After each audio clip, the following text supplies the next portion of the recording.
सिंह के नई हसीना,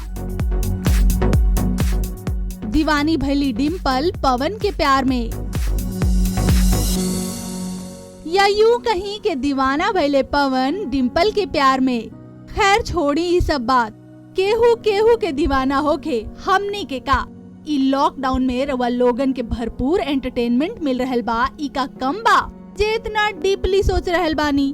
now come to the point. दरअसल हाल ही में पावर स्टार पवन सिंह के एगो सॉन्ग रिलीज कइल गइल रहे जेकर नाम है मीठा मीठा बथे कमरिया, और ई गाना के अब वीडियो सॉन्ग रिलीज कइल गइल बा जेकरा के एक ही दिन में 3 मिलियन से ज्यादा व्यूज मिल गइल बा।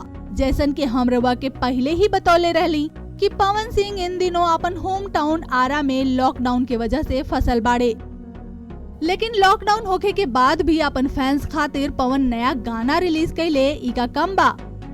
वैसे पवन सिंह के साथ डिम्पल पहला बेर नजर आयल बाड़ी ई गाना में, यानी कि जोड़ी के फर्स्ट रोमांस बा, वो भी लॉकडाउन के दौरान।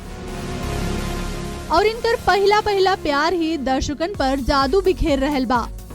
अगर बात करी वीडियो सॉन्ग के तो ई गाना के वीडियो कुछ ज्यादा ही हॉट शूट कैल गइल बा, लेकिन कोनो बात ना, पवन के फैंस के ई बेहद पसंद आ रहल बा तो सब ठीक बा।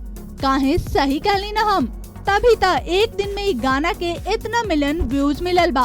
वेल ई गाना के देख के तई कहल जा सकेला कि गाना ता अश्लील बा, साथ ही साथ भोजपुर के दर्शकन के अश्लीलता ही पसंद बा, तभी तई गाना इतना व्यूज में शुमार भइल बा। अभी दर्शक सिर्फ पवन सिंह के चाहे वाला ही तना हो सकेले, ई भोजपुरिया दर्शक ही बाड़े जेकरा के ऐसन गाना पसंद आ रहल बा। यही वजह से जब ऐसन गाना पसंद आ रहल बा, ऐसन डिमांड बा, ऐसन ही गाना बनावल जा रहल बा। एमे भोजपुरिया स्टार्स के का गलती बा।